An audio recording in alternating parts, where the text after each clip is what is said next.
Muy Usted buenas me pregunta. noches, amigos de Europa. Les saluda Manuela Bastidas a través de tu espacio Todo Cambia Noticias, que se emite desde la ciudad de Milano, Italia, para los peruanos que radicamos fuera de nuestra patria, el Perú, y también llegamos hacia en nuestro territorio patrio, las bondades de la tecnología. El día de hoy, 8 de febrero del 2023, y estamos a 62 días de haberse instaurado una dictadura militar en nuestra patria, el Perú. Vamos a conversar el día de hoy con el analista e investigador sociólogo, el señor Cinesio López, a quien hemos convocado para que nos ayude a entender lo que está sucediendo en nuestra patria, el Perú. De esta manera iniciamos Todo Cambia Noticias.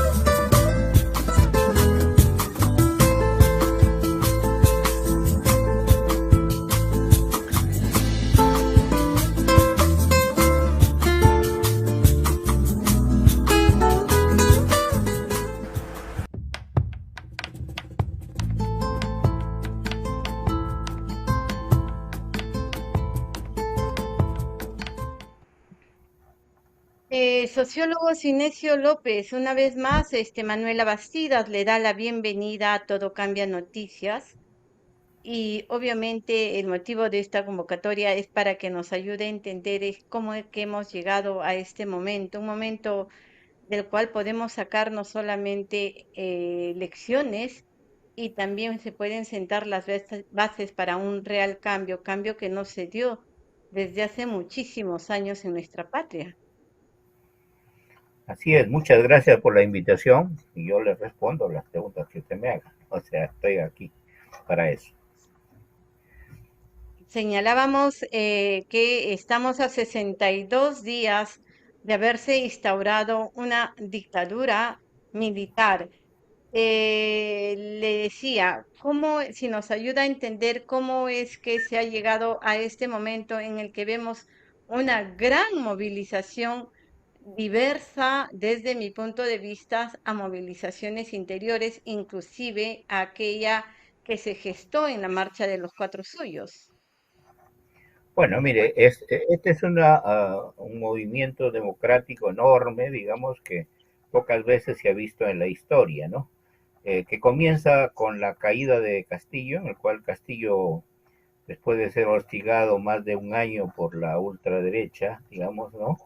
Insultado, vilipendiado, en fin, dio un discurso inesperado, un discurso golpista y suicida, ¿no? Pero que no era un golpe propiamente, ¿no? Sino fue un discurso simplemente, ¿no? Porque digamos el Estado, el gobierno no actúa si no hay un decreto legislativo que lo ordene, si no hay acciones concretas que digan, bueno, no, tomen el Congreso, a la Fuerza Armada salgan a tal sitios, en fin, no pasó nada de eso, simplemente fue un discurso golpista y suicida, ¿no? En el que sirvió de pretexto para que la ultraderecha que controla el Congreso, ¿no? Eh, eh, vacara al presidente, lo vacara, porque ellos son los que venían pensando dar el golpe ya en tres oportunidades desde el Congreso y no lo habían logrado. Entonces esta vez se presenta esa oportunidad y entonces dan un contragolpe, pero ese contragolpe al mismo tiempo desata un movimiento enorme, digamos, donde hay una ira social, cultural, histórica, acumulada, digamos, ¿no? Y entonces comienza la movilización en el sur, quechuas y aymaras, ¿no? Y luego va pasando del campo, que comenzó en el campo, a las ciudades de las regiones, y de las ciudades poco a poco, digamos, en 18 regiones, eh, eh, tomaron la decisión de hacer la marcha sobre Lima, ¿no? Entonces vinieron delegaciones de diversos lugares para protestar en Lima, ¿no? y Lima también, la Lima popular, la Lima de los conos, donde viven millones de migrantes, también apoyaron esa marcha y los jóvenes también, porque la Universidad de San Marcos había sido invadida, los estudiantes maltratados, y eso desató también una protesta juvenil enorme. De tal manera entonces que estamos asistiendo a un movimiento democratizador que pide lo siguiente, que la renuncia de Dina Boluarte, que es la presidenta que terminó de rehén de la derecha, ¿no? Habiendo sido elegida dentro de la fórmula Castillo, sin embargo prácticamente se inclinó hacia la derecha y terminó de rehén. La renuncia de Dina Boluarte, está pidiendo también el cierre del Congreso, está pidiendo también elecciones adelantadas para este año, ¿no? Y se está pidiendo una nueva asamblea constituyente, ¿no? Es un movimiento bastante político y también económico social, obviamente, pero es bastante político porque en el fondo lo que están pidiendo es ser tratados como iguales, que todos los peruanos, ¿no? Nos consideremos como iguales y nos tratemos como iguales, que no haya discriminación, que no haya racismo, que no haya privilegios, ¿no? Y por eso comienza en el sur, digamos, ¿no? Porque ha sido el sur andino el más maltratado en la historia del Perú, ¿no? Y entonces, bueno, esa es una de las grandes reivindicaciones. Y obviamente el Congreso, que no representa ya a nadie prácticamente, solamente el 8% lo apoya, ¿no? Y la señora Rina Boluarte, bueno, se han atornillado en sus puestos y no quieren salir, ¿no es cierto? Bueno, ahí estamos en esa lucha, ese es el momento en que estamos, ¿no? Usted señala de que Dina Ercilia Boluarte Segarra estaría como ren de la derecha o infiltrada en esta organización política que postuló al presidente Pedro Castillo con un discurso y un programa de la izquierda. Bueno, mire, ella postuló en el Partido Perú Libre y no fue puesta por Castillo, sino por Cerrón, ¿no? El líder del Partido Perú Libre, como vicepresidenta, ¿no? En realidad no se conocían entre ellos, ¿no? Sino que ahí se llegaron a conocer. Y venía como si fuera una militante de Perú Libre, ¿no? Pero en realidad es lo que pasa normalmente. Fíjese usted, el Congreso viene tratando de dar golpes de Estado desde el Congreso desde 2016, ¿no?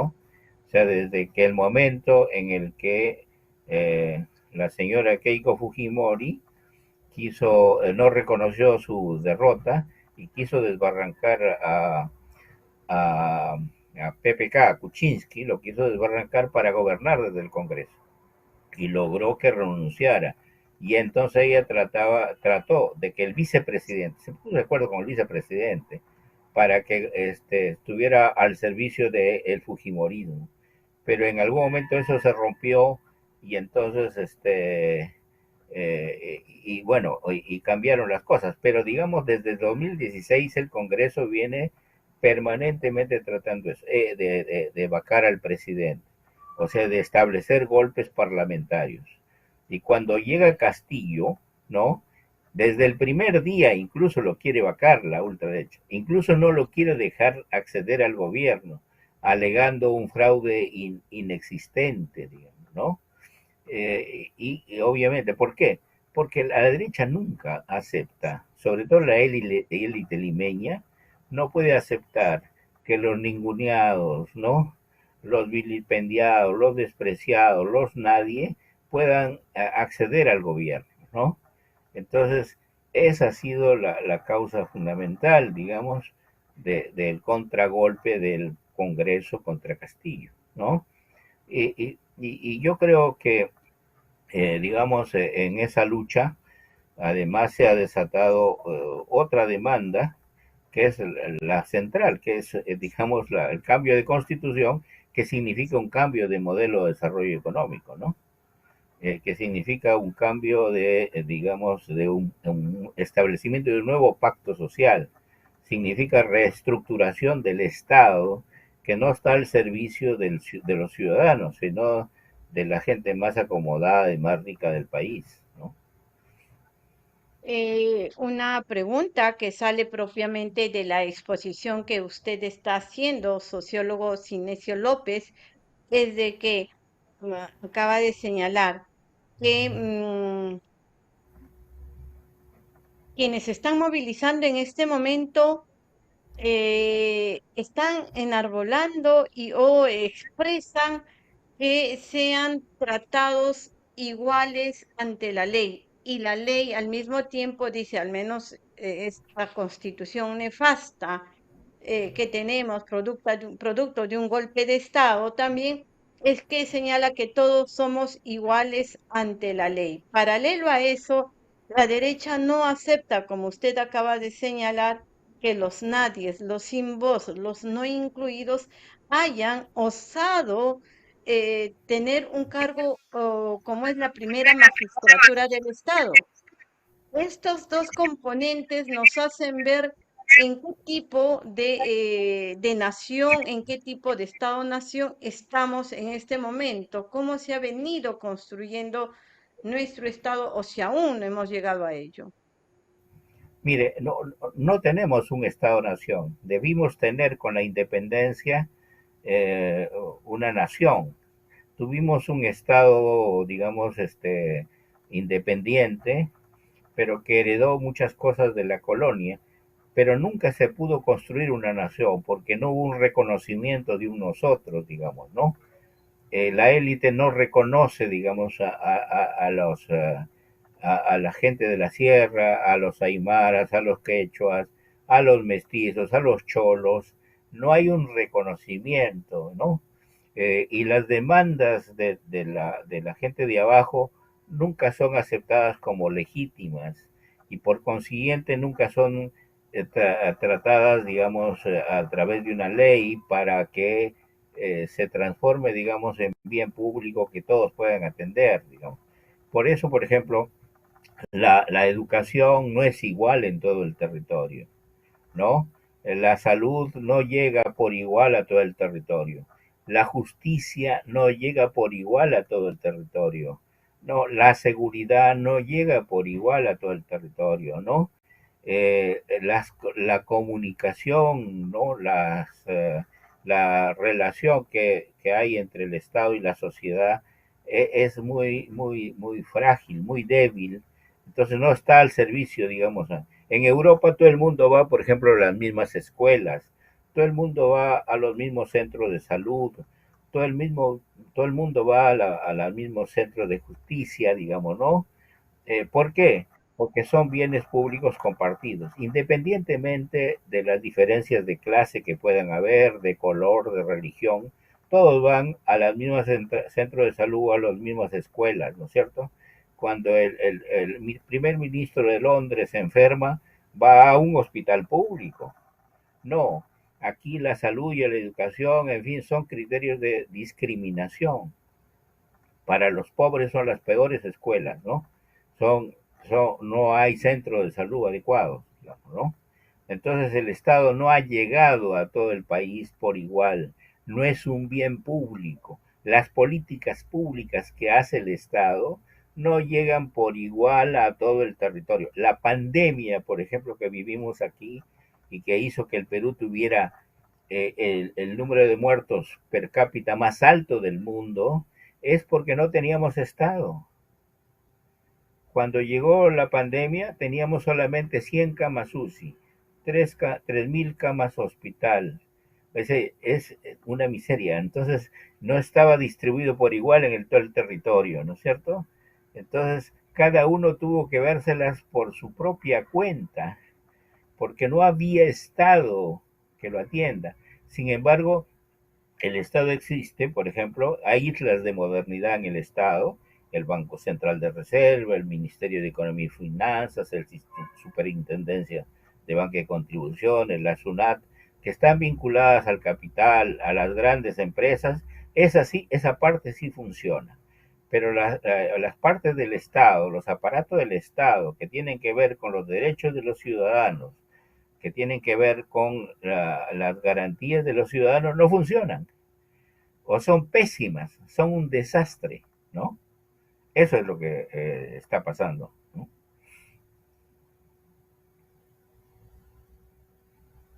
No le escucho. Bueno, se nos fue por un momento el audio. Señalaba de Ya. que estábamos en una importante conversación con el sociólogo Cinesio López, investigador, analista político y también docente de importantes universidades en nuestra patria, quien nos está ayudando a entender cómo es que hemos llegado a este momento en el Perú, qué vías de solución y cuán importante es este gran movimiento social que se está dando en nuestra patria, el Perú. Si tenemos que recordar y ayúdenos a ello, doctor Cinesio López, ¿qué otros movimientos de gran importancia en los últimos años en nuestra historia han tenido igual relevancia en nuestra patria y cuánto han ayudado a generar justamente este momento? A ver, yo creo que en el siglo XIX hay una serie de movimientos que fueron derrotados, pero sí, por ejemplo, la Revolución de 1814 fue derrotada, 1854 también. En realidad, el proceso de democratización, tal como lo estamos viendo hoy, comienza en el siglo XX, débilmente en las primeras 2 décadas, ¿no? El movimiento obrero que consigue las 8 horas, en fin, los estudiantes universitarios que logran abrir la universidad a las clases medias, en fin, la reforma universitaria, ¿no? Y luego, digamos, después del 20 surge el Partido Socialista de Mariátegui, ¿no? En 1823 vuelve de Italia, vuelve Mariátegui, ¿no? Que había estado que vivió allí, digamos, desde 1919 hasta 1923. En 1924 aparece ahí la Torre, el APRA, en fin, y entonces ahí se desarrolla un gran movimiento democratizador, que es movimiento obrero rural, movimiento obrero minero, ¿no? Petrolero, en fin, ¿no? Y después viene la oligarquía y recupera todo y reprime todo eso. Y la Fuerza Armada se pone al servicio de la oligarquía, ¿no? Y bloquea todo movimiento democratizador. Vuelve otra vez ese gran movimiento ya en los 50. Ahí tenemos un movimiento democratizador importante también, pero no con las dimensiones de ahora, ¿no? Pero sí es importantísimo porque hay un movimiento campesino, hay movimiento obrero de diversos lugares, hay movimiento de pobladores, hay movimiento estudiantil, movimiento de la clase media, ¿no? Aparecen nuevos partidos, entre ellos la izquierda se fortalece, en fin, ¿no? Pero ese gran movimiento, digamos, que fue importante, sobre todo el campesino, recuperó las haciendas, o sea, invadía las haciendas para recuperar su propiedad, ¿no?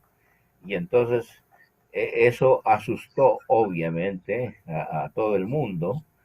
Eh, la Fuerza Armada mismo que estaba al servicio de la oligarquía tomó distancia en el año 56 y asumió los cambios antioligárquicos en el 1968 y de alguna manera impidió que todo este gran movimiento que se había aparecido en el 50 culminara en una revolución democrática, ¿no?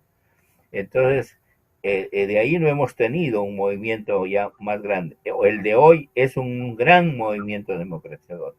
Y yo creo que ese es el más importante en la historia republicana.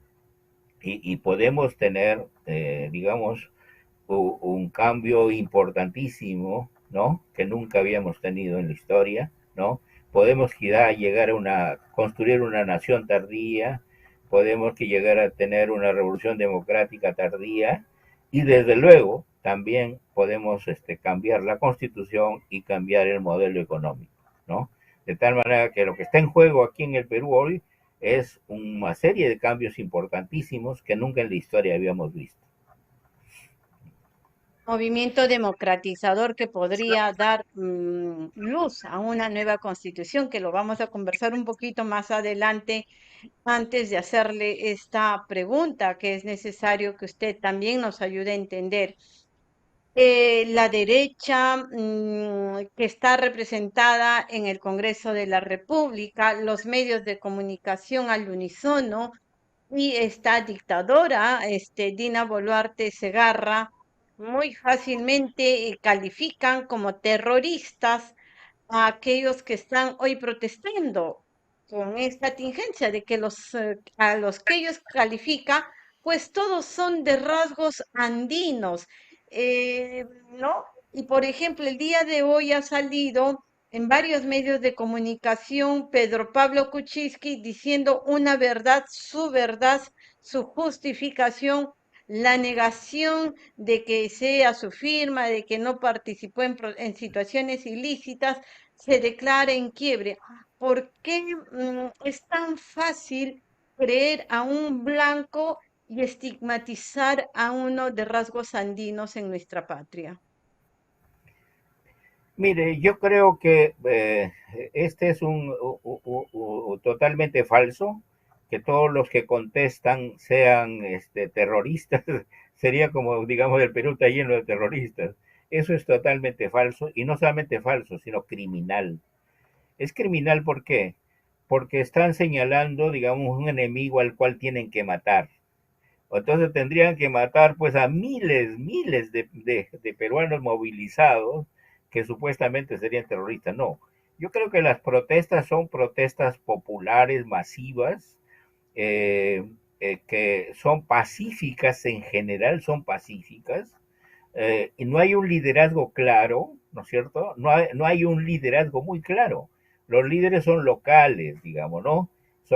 Y el papel de las mujeres en este movimiento es impresionante, digamos, ¿no? Su capacidad, digamos, ¿no? Las puneñas, las ayacuchañas, es importantísimo el rol de la mujer en esta gran movilización, digamos, ¿no? Eh, y no tienen nada de terrorista, digamos. Claro que hay siempre gente radical, ¿no? Siempre hay gente, digamos, que puede haber remanentes, pero que no es lo que constituye el gran movimiento, digamos, ¿no? Esa es simplemente sirve para justificar la represión, para justificar el asesinato de cerca de 60 personas que ha habido en estos tiempos. Esos han sido asesinados ¿por quién? Por la policía. En Puno, en Ayacucho, en Juliaca, fueron matados por la policía directamente, disparados, y por el ejército también, ¿no es cierto? De tal manera que aquí hay una responsabilidad de violación clara de los derechos humanos, ¿no? Y que son delitos que no prescriben, digamos, son delitos de lesa humanidad, del cual tienen que responder la presidenta, los ministros, ¿no? La policía y la Fuerza Armada. De tal manera entonces que, digamos, esto de terrorismo simplemente es una justificación para poder justificar los asesinatos y justificar la represión, ¿no? Las marchas son totalmente pacíficas, y si hay violencia, esa viene de la policía y la gente responde. Puede haber algún sector pequeño, digamos, que son vándalos, que son gente más o menos radical, como en toda movilización, digamos, ¿no? Las movilizaciones no son sinfonía, ¿no? Siempre hay una protesta fuerte y a veces dura, pero que responde a veces a la policía que se comporta duramente frente a los manifestantes, ¿no?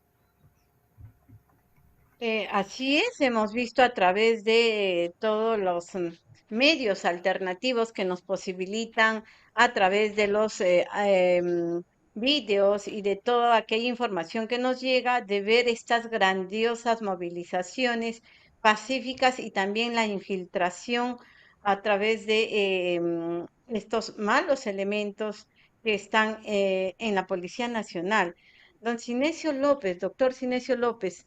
¿Qué ha pasado con la Policía Nacional? ¿Qué tipo de policías nacionales se están formando en estas escuelas de oficiales, suboficiales? para que tengamos como resultado hijos del pueblo que matan a sus propios compatriotas y o que obviamente entendiendo que la Policía Nacional obedece a una orden, hay una línea de mando en estas instituciones, pero la formación, ¿qué ha pasado de un tiempo a esta parte? ¿Qué nos podría decir al respecto? Mire, yo creo que la policía y la Fuerza Armada no han salido del esquema de la lucha contra el terrorismo de la década de los 80, 90, ¿no? Y entonces siguen pensando y son formados dentro de esa estrategia, dentro de esa ideología antiterrorista, ¿no?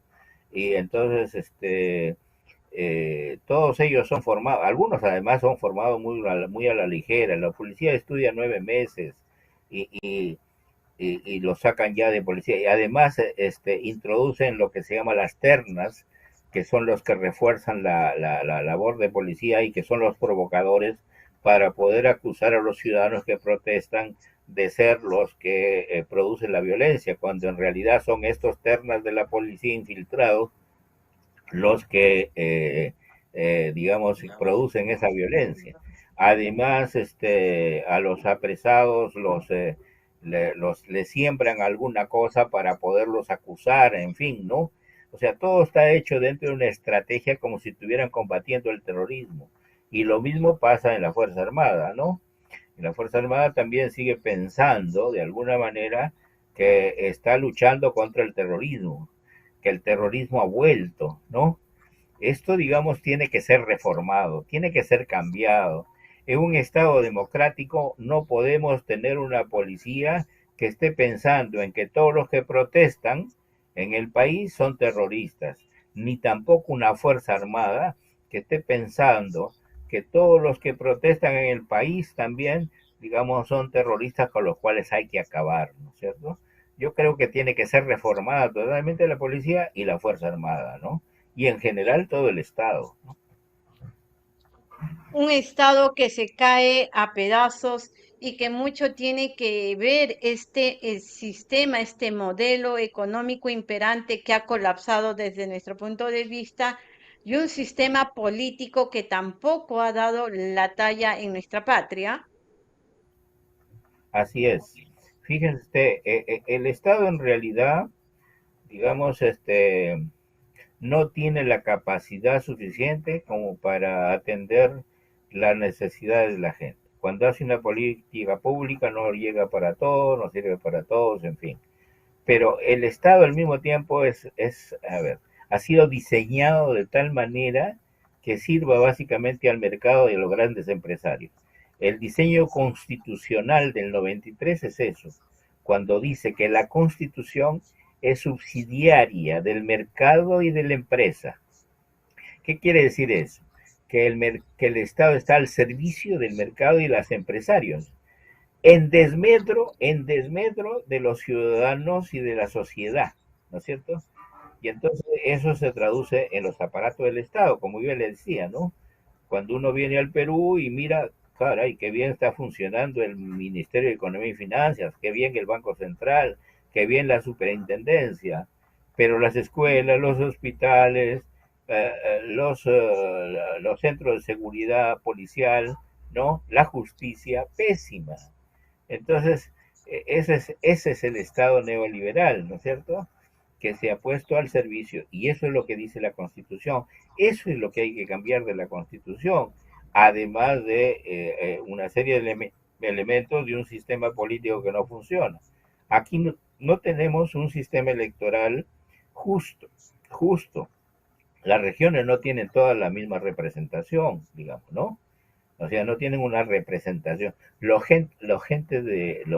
grupos culturales, por ejemplo, sobre todo los de las etnias de la selva, no tienen representación, ¿no es cierto? Entonces, no hay unas reglas electorales que permitan la participación democrática justa de todos. Segundo, no hay sistema de partidos, no hay partidos, los partidos se han hundido, han desaparecido, ¿no? Y lo que hay son, ¿qué? Son empresas políticas privadas que llaman también partidos, pero que no son partidos, pues. Esas son, digamos, vientres de alquiler, son partidos usados por ciertos caudillos que se meten ahí porque están reconocidos para poder postular. De tal manera que hay un sistema político, un sistema de partidos colapsado, ¿no es cierto? Y entonces eso tiene que ser reestructurado. Yo creo que este gran movimiento social de hoy puede ayudar a reestructurar un nuevo sistema de partidos. La forma de gobierno que tenemos es un desastre también. ¿Por qué? Eso es lo que se llama presidencialismo, sí, pero con el Congreso que se mete dentro del presidencialismo para trabarlo. Eso es lo que hemos tenido siempre. Lo traba, no lo deja funcionar. A Castillo lo tenía trabado, no lo dejaba. A cada rato llamaban al Congreso, a cada rato lo controlaban, a cada rato querían vacarlo. ¿Por qué? Porque el Congreso, digamos, está muy metido dentro del Ejecutivo, entonces no lo deja funcionar. No hay un presidencialismo puro como en Norteamérica, por ejemplo, ¿no? Entonces, aquí es un presidencialismo parlamentarizado, esa es la forma de gobierno que tenemos, que no funciona. O hacemos parlamentarismo puro, presidencialismo puro, o semipresidencialismo a la francesa, a lo portugués, a lo finlandés, pero no tenemos el monstruo que tenemos aquí. Es un monstruo que no funciona, que se llama presidencialismo parlamentarizado.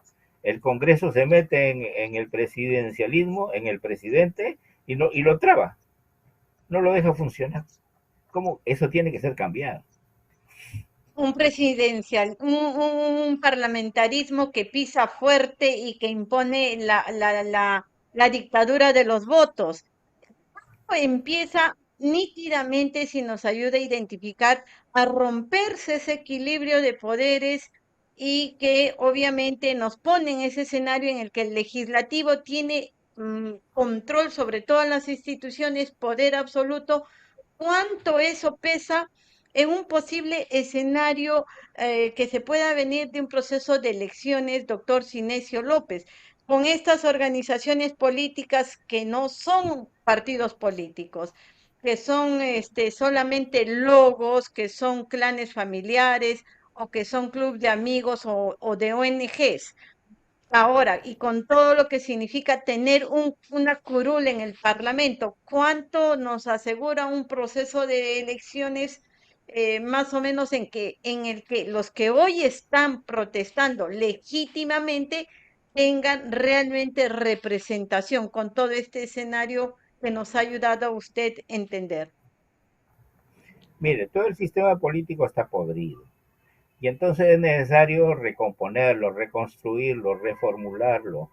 O sea, no podemos seguir con el núcleo purulento central es el Congreso, es lo peor, porque ese Congreso tiene mucho poder y la gente lo desprecia.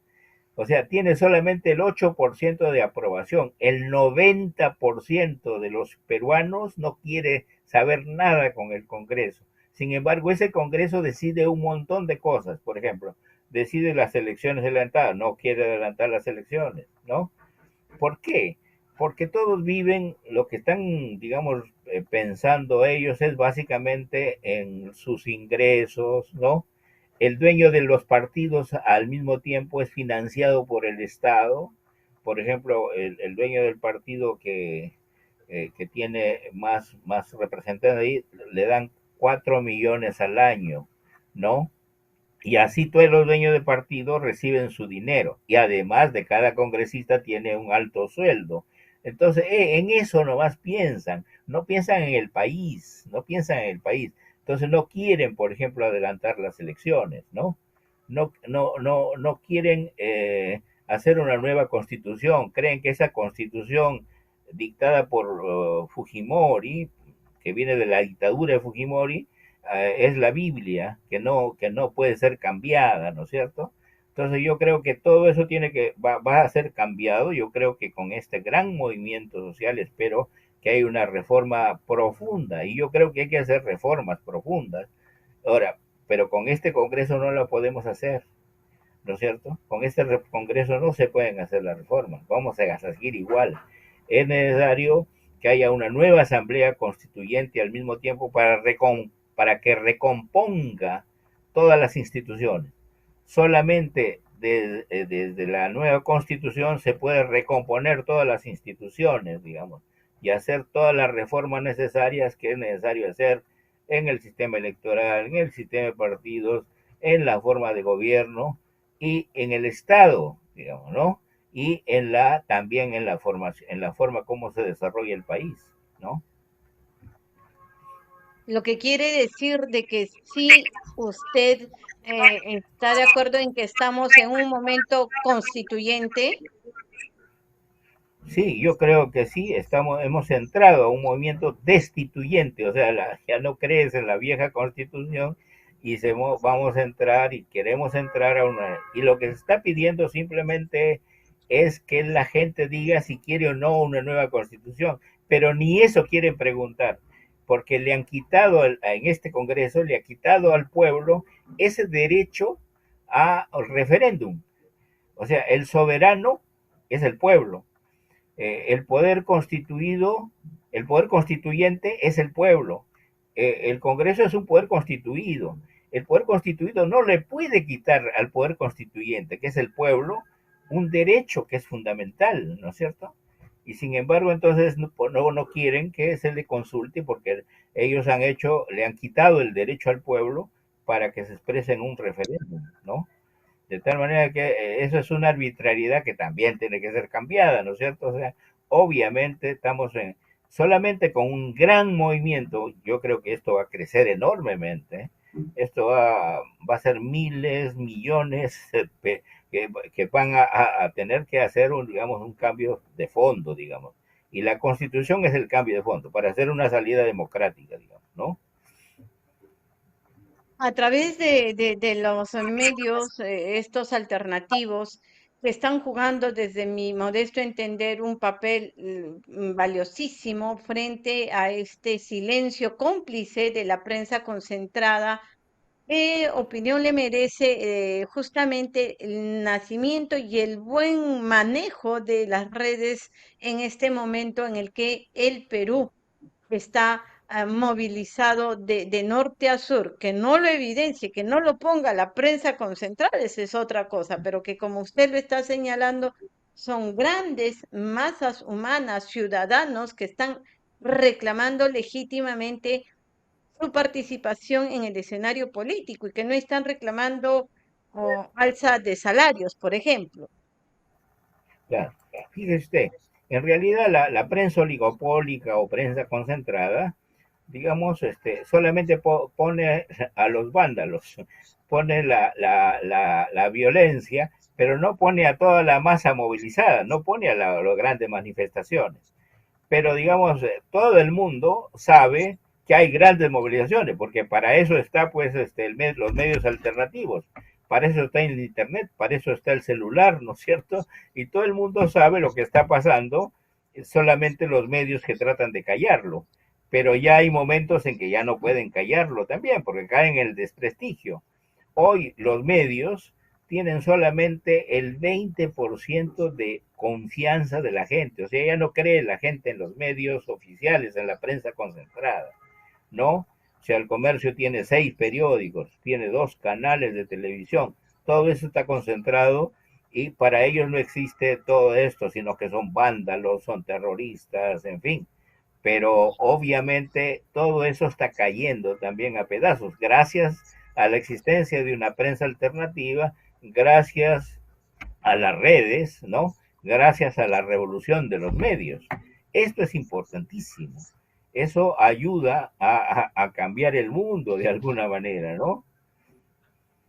Frente a la ausencia de organizaciones políticas, frente a la ausencia de organizaciones sociales, inclusive frente a una universidad muchas veces manejada por gente y personas que son intolerantes al diálogo, a la solidaridad, como lo hemos visto hace muy poco con esta actitud de la rectora de la Universidad Nacional Mayor de San Marcos. Frente a todo ello, ¿usted cree que la prensa pueda convertirse también en espacios de concientización y no solamente de difusión de la noticia, sino de concientización ciudadana de abordar temas de realidad y coyuntura? Yo creo que sí, ¿no? Lo que estamos haciendo es prácticamente eso, ¿no es cierto? O sea, en realidad, digamos, son medios alternativos que informan sobre lo que está pasando realmente, ¿no? Yo no niego que también hayan noticias falsas, en fin, no como ella, pero pero alguien que le pueda ganar a la prensa concertada es difícil, digamos, ¿no? El silencio, las contracampaña diaria contra Castillo era impresionante, digamos, ¿no? Era impresionante. Por ejemplo, ahora, después de 2 meses, todas las grandes empresas monopólicas, con los ministros que fueron de economía o de otras carteras, van a Palacio a concentrar, a negociar, digamos, ¿no? A favorecer sus negocios. ¿Y acaso la prensa dice algo? En cambio, antes, cuando iba, digamos, un pequeño empresario o mediano empresario a ver a Castillo, un escándalo, ¿no? Están entregando, ¿no? Están negociando. Hoy no, toda la prensa calla, toda la prensa calla. O sea, y seguramente, digamos, yo creo que va a seguir así. De tal manera que entonces, yo creo que va a ser difícil tener con esta prensa concentrada una democracia, muy difícil. Entonces, lo que ayuda a tener una democracia es el hecho de la prensa alternativa, de los medios, de la revolución de los medios, de la revolución en Internet, de la revolución en el celular, en fin, importantísimo. No sé. Estamos en conversación con el doctor Cinesio López, sociólogo, con quien estamos tratando y nos está ayudando mucho a entender esta situación por la cual está atravesando nuestra patria. 62 días de dictadura militar es la postura que ha asumido. Estamos contando día a día y cambiando y contando los días que está Dina Boluarte Segarra al frente de esta dictadura militar que ya ha cobrado más de 60 muertos en nuestra patria, el Perú. Compartan este video, suscríbanse al canal porque es la mejor manera de difundir la noticia, de difundir estos temas que tratamos de llevarles a cada uno de los seguidores de Todo Cambia Noticias.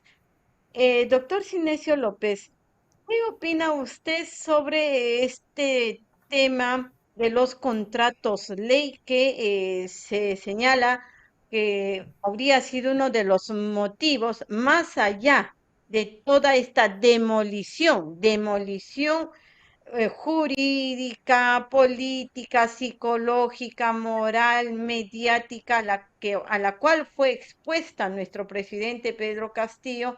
Y que como resultado fue este escenario, obviamente, que también ha ahondado, ya ha sumado este tema de la renovación de los contratos ley. Mire, aún no hay ninguna noticia sobre esto, y si hubiera nunca la van a decir la prensa concentrada, ¿no es cierto? Pero lo que sí sabemos hoy, cierta prensa independiente, por ejemplo, Hildebrand, ¿no? Es que grandes empresas mineras han ido con sus asesores políticos que han sido ministros de gobiernos anteriores, han ido ya a conversar y a negociar seguramente.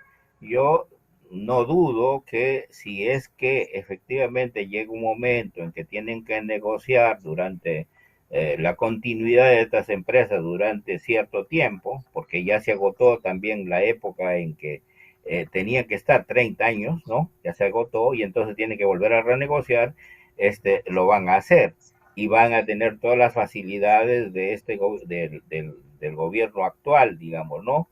Ese es sin duda, digamos, el corazón del negocio, digamos, ¿no? El corazón del negocio, que seguramente va a ser aprovechado en la coyuntura de ahora, ¿no es cierto? Eh, yo creo, y eso no lo vamos a saber a través de los medios, lo sabremos por la prensa alternativa, lo sabremos por alguna prensa independiente, ¿no? Y lo sabremos por la revolución de los medios. pero no por la prensa concentrada. Pero yo creo que sí, hay fuertes, muy fuertes intereses. Con todo, ya sabemos ya que han habido, como digo, ya muchas empresas que se han acercado a la presidencia del Consejo de Ministros a negociar y a ver, digamos, sus problemas y a tratar de resolver, en fin. Al mismo tiempo ya hay programas de, de, de disminución de impuestos a las grandes empresas. Hay también, digamos, programas de reactivación, ¿no? O digamos, hacer que demore el pago de reactiva, porque reactiva fue un gran programa de reactivación y entonces estos grandes empresarios no han pagado lo que tienen que pagar y entonces le están demorando el cobro de lo que tienen que pagar. En fin, hay una serie de concesiones que se están haciendo ahora luego de la caída de Castillo, ¿no? Estamos nuevamente, les digo, en conversación con el doctor sociólogo Cinesio López. Muchos saludos le mandan a través de las redes, doctor Cinesio López. De igual manera le hacen algunas preguntas y como es sabido, todo cambia, tiende a transmitir algunas de ellas. Le voy a dar lectura. ¿Qué opinión le preguntan en las redes tiene sobre la restitución de la Constitución del 79? Mire, yo creo que esa constitución fue una de las mejores que hemos tenido en la historia, porque fue realmente un pacto social de todos, digamos, ¿no?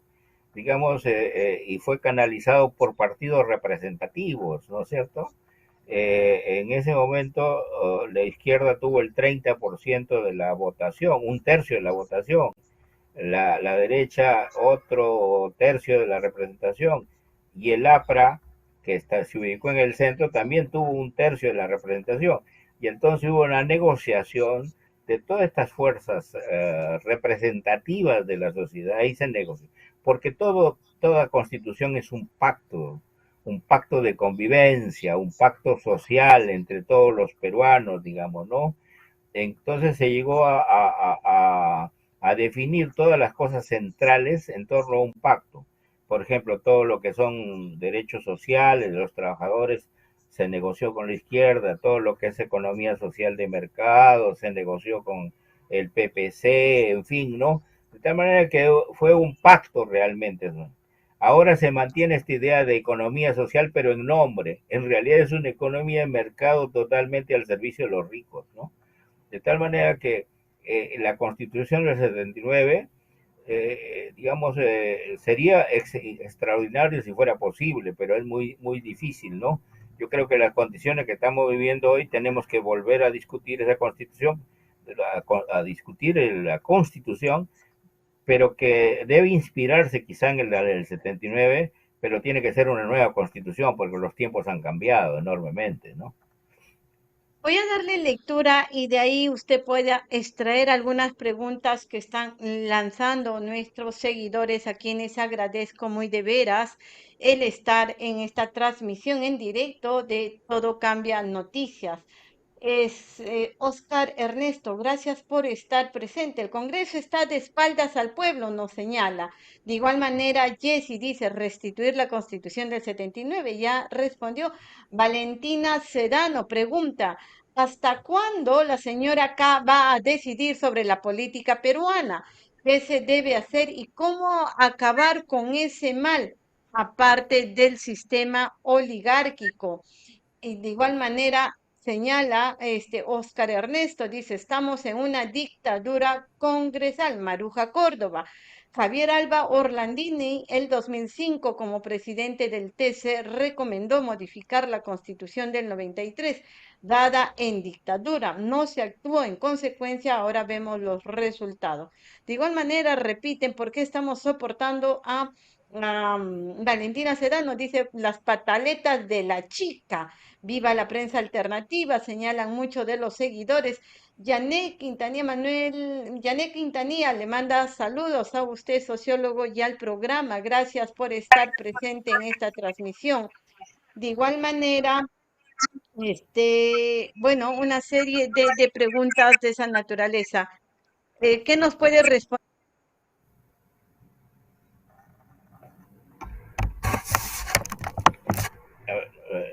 las últimas palabras se me fueron, no las escuché. Pero a ver, ¿ustedes me están escuchando? ¿Sí? ¿Me están Perfecto, escuchando? perfecto, perfecto. Ah, ya. Bueno, entonces voy a tratar de responder algunas de estas preguntas, ¿no? Mire, efectivamente, estamos asistiendo a una especie de dictadura congresal que ha sido reforzada por los poderes fácticos, ¿no?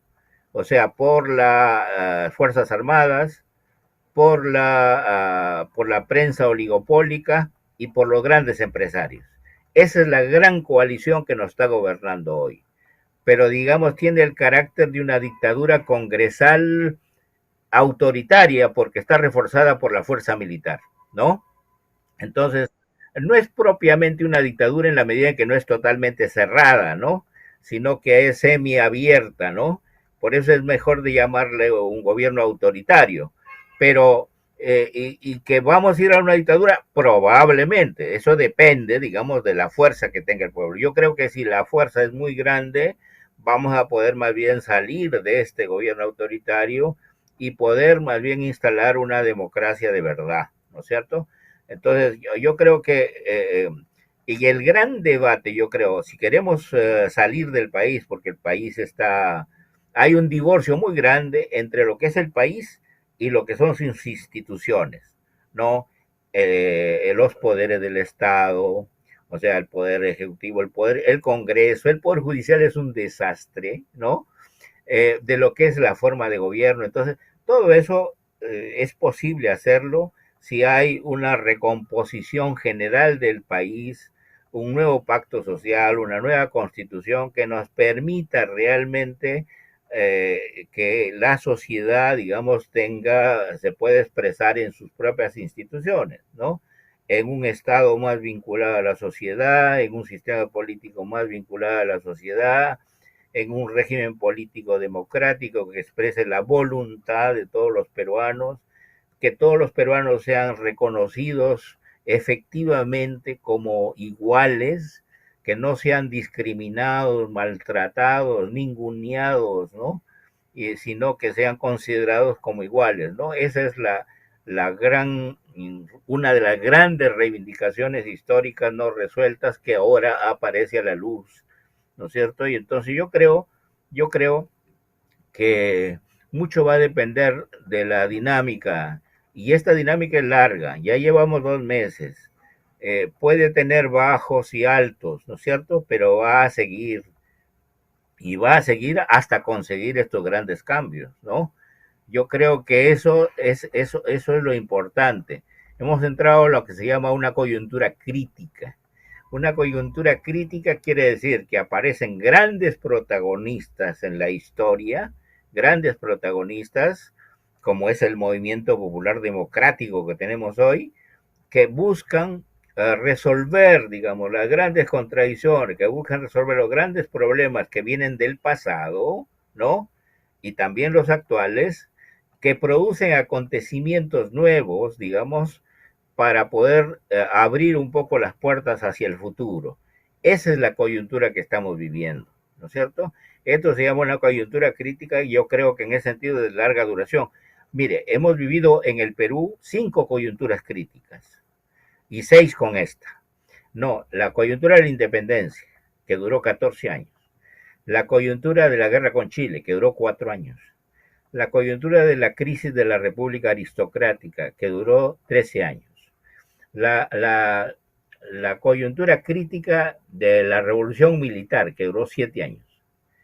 La coyuntura crítica del terrorismo, del fujimorismo, que es una de las cosas peores que ha pasado en la historia, ¿no?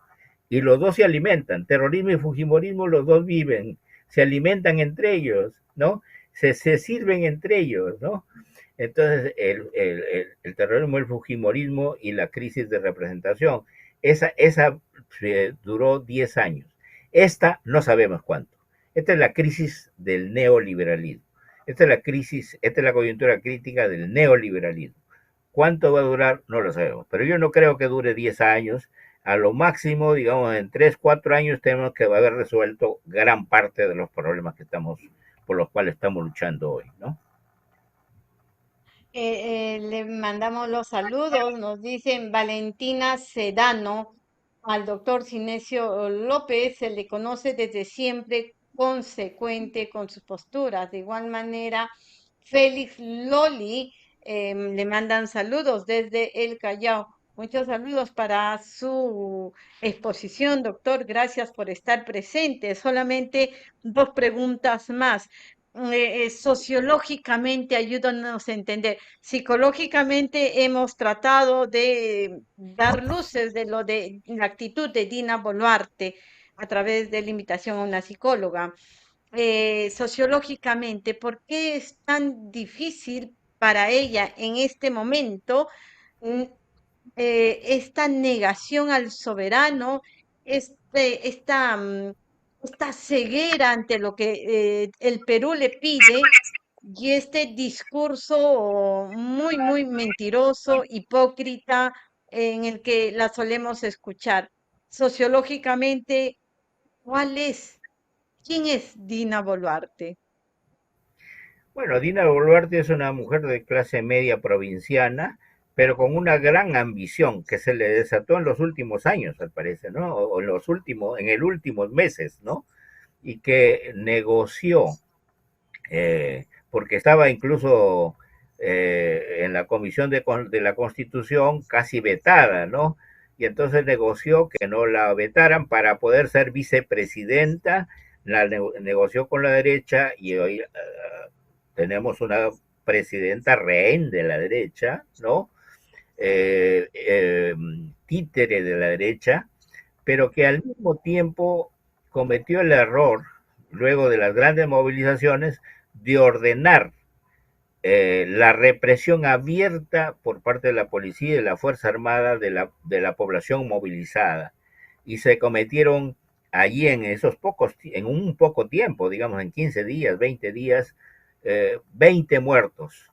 Esos son crímenes de lesa humanidad de los cuales la señora Dina Boluarte tiene que rendir cuentas. Yo creo que eso es una de las razones por las cuales no quiere irse, porque al salir de ahí va derecho a la cárcel, ¿no? Al salir del poder donde está, va derecho a la cárcel. No hay, incluso la misma fiscalía ya aquí en el Perú que trabaja para ella, se ha visto obligada a abrir procesos sobre estas muertes. Y eso es, como digo, delitos de lesa humanidad que nunca prescriben, ¿no? Eh, Hemos visto que estas grandiosas manifestaciones en Lima y en el interior de nuestra patria, muchas poblaciones trasladándose a esa Lima racista, esa Lima concentrada, a esa Lima que está de espaldas al pueblo, al Perú en su conjunto.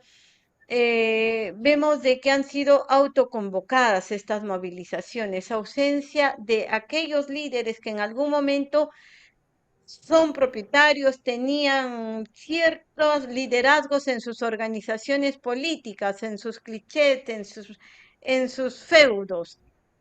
Estas movilizaciones están dando luz ya nuevos liderazgos. Esos liderazgos van a tener un rol fundamental en lo que se avecina, eh, doctor Cinesio López.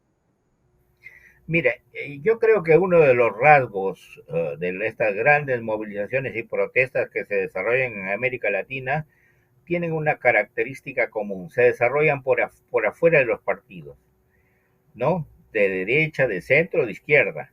Los desbordan, se transforman en meros cascarones todos los partidos y lo que se moviliza es toda la ciudadanía, que a veces no aparece claramente un liderazgo, pero que lo van produciendo a lo largo del proceso, ¿no es cierto? Yo creo que hoy, por ejemplo, en las grandes movilizaciones, en las represiones, comienzan a aparecer ciertas lideresas, mujeres sobre todo, impresionantes, ¿no?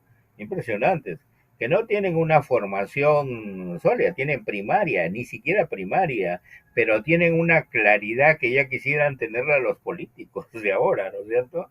Y entonces yo creo que poco a poco se va a ir produciendo una especie de liderazgo. Ahora, no están organizados ciertamente, pero están comunicados, casi como organizados. El celular es fundamental. Mire, gente comunicada de Puno con Piura, con Tumbes, ¿no? Gracias al celular. Eso era imposible antes, digamos. Hacer una huelga en 1930, por ejemplo, era dificilísimo, porque los obreros de Lima con los de Talara y los de Cerro de Pasco no se comunicaban. Hoy todos están comunicados, ¿no es cierto? Todos están comunicados y entonces esto es interesante. El 93% de gente muy pobre en las regiones del sur, por ejemplo, todas tienen celular, todas tienen su celular.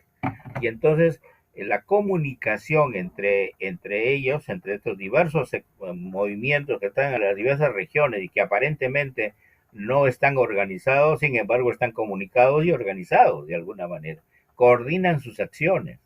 Igual, cuando llegan a Lima, fíjese usted, sucede una cosa interesantísima. Los conos de Lima, donde está la inmensa mayoría de, ¿no?, de limeños, que son migrantes, ¿no? Todos se suman a la protesta. Y entonces hacen marchas desde San Juan del Lurigancho, donde hay 1 millón de pobladores, mayormente migrantes, marchan desde el cono oeste, el cono sur, todos los conos, y además la juventud. De tal manera que entonces estamos asistiendo a marchas importantes y donde abarca toda la población. Ahora, yo creo que tiene que haber para encontrar una salida más grande ya, más definitiva, tiene que haber más coaliciones de este movimiento con gentes de clase media, ¿no? Incluso con medianos y pequeños empresarios, ¿no? ¿Por qué? Porque necesitamos darle una salida económica también, ¿no es cierto? Y entonces es necesario hacer una coalición vigorosa que pueda triunfar, digamos, en todos los terrenos, en el terreno político, en el terreno económico, en el terreno cultural, ¿no es cierto? Entonces eso requiere una coalición importante. No basta el pueblo, no basta el pueblo. El pueblo tiene punche, es lo central, ¿no es cierto? Es el corazón. Pero si queremos hacer viable todo el país, tenemos que articular a la inmensa mayoría del país también, ¿no es cierto? Tenemos que articular al mundo intelectual, al mundo empresarial, ¿no? Sobre todo los medianos empresarios, medianos, pequeños empresarios que se dedican a producir para dentro del país, no las grandes. Y esas grandes empresas, eso, digamos, se tienen que negociar con ellas. En algunos casos seguirán, en otros no, pero ya no abusarán más, digamos. Hasta ahora, lo que pagan como impuestos, bueno, son impuestos fáciles, 25-30% de impuestos, en fin, pero se lo llevan en grande, digamos, ¿no? Los grandes tienen grandes beneficios, pero que desgraciadamente no llegan a todos. Donde hay mayor inversión en minas, por ejemplo, son las zonas más pobres del país, ¿no? Eso no puede seguir.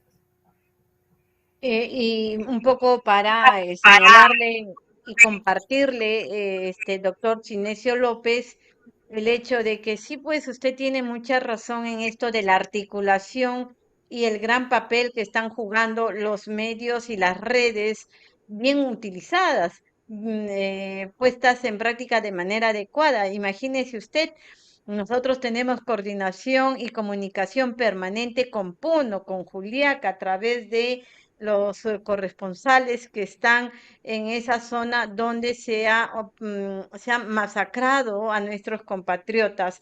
Tenemos contacto con con la periodista Guadalupe de la radio Decana de Juliaca y con otros lugares, de igual manera Arequipa, Moquegua y otras zonas del Perú. Eh, Doctor Cinesio López, los peruanos en el exterior somos más de 3,5 millones, somos parte del Distrito Electoral 27. Lamentablemente salieron elegidos en este proceso de elecciones dos impresentables, dos innombrables, dos que rinden pleitesía a la corona española y a este país injerencista como es Estados Unidos. Dos que tienen rodilleras en vez de tener no solamente esa voz que represente al pueblo, sino rodilleras y las usan muy bien cada vez que se van a dirigir hacia sus soberanos, ¿no? Ellos están en otra, no representan a los peruanos en el exterior. Lizar Saburú, uno de ellos, a quien hemos declarado persona no grata en varios de los países donde albergamos miles y miles de ciudadanos peruanos. ¿Qué opinión le merece este último debate donde tuvo una actitud por demás criticable, vergonzosa, repudiable al ofender un símbolo como es la huipala? Sí, no, yo creo que efectivamente hay representantes que no debieran serlo, no lo merecen, ¿no? No merecen representar a la inmensa cantidad de peruanos que están en el extranjero. Yo he vivido en el extranjero 5 años, conozco a mucha gente peruana en el extranjero de altísima calidad humana, intelectual, en fin, de información, que no merecen tener un representante como ese, que francamente en un discurso aquí en el Congreso ofendió a los peruanos, ofendió, digamos, a las regiones de la zona aymara, quechua, ¿no? Donde, digamos, se burlaba de los símbolos representativos de esas regiones, digamos, en forma racista, ¿no? En forma discriminadora, francamente repudiable, ¿no? Parecía un hombre que vivía en las cavernas o en la colonia, digamos, ¿no? Que no había salido de la colonia y que estaba hablando para los tiempos de ahora y eso francamente era ofensivo, ¿no es cierto? Yo creo que está bien que lo declaren persona no grata y esperamos que con toda la información que ustedes difunden en el mundo y otros medios que hacen lo mismo, digamos, llegamos a tener una buena representación de los peruanos en el extranjero para que se hagan presentes a través de sus representantes dignos que los defiendan realmente y que expresen el Perú y las necesidades de los peruanos fuera del país. Muchas gracias, doctor Cinesio López. Muchas gracias a nuestros seguidores de Todo Cambia en el norte, en el centro, en el sur. A Pichanaki siempre lo tenemos presentes. Bueno, quien les hable de la región Junín, Huancayo. Cómo no, también señalar que en Pichanaki tuvimos pérdidas valiosísimas de peruanos a manos de esta dictadura desde nuestro punto de vista como lo que estamos llamando a Dina Boluarte Segarra, asesina del pueblo.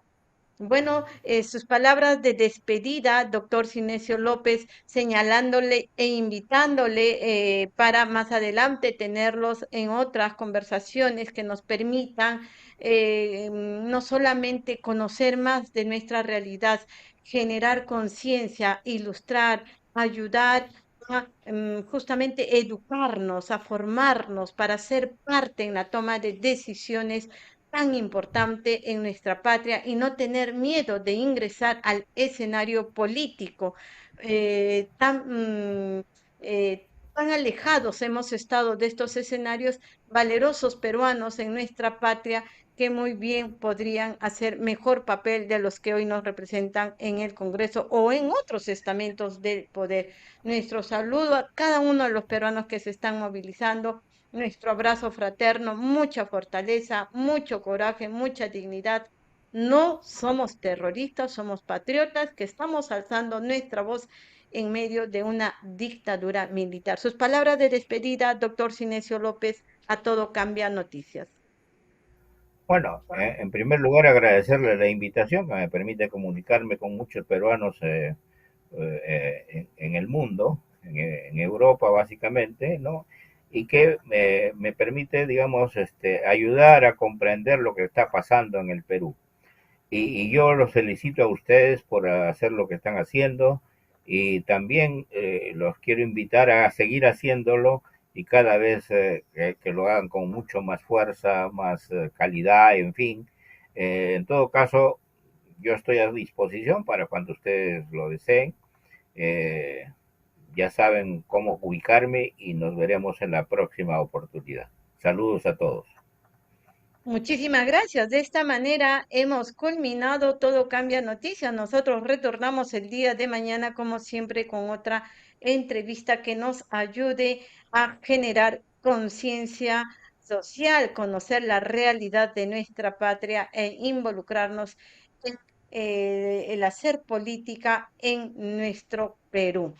De esta manera, les invitamos también a compartir el video, suscribirse al canal, darle like para que esta entrevista llegue a más peruanos en nuestra patria y a más peruanos en el exterior. Muy buenas noches en Europa y muy buenas tardes en el Perú.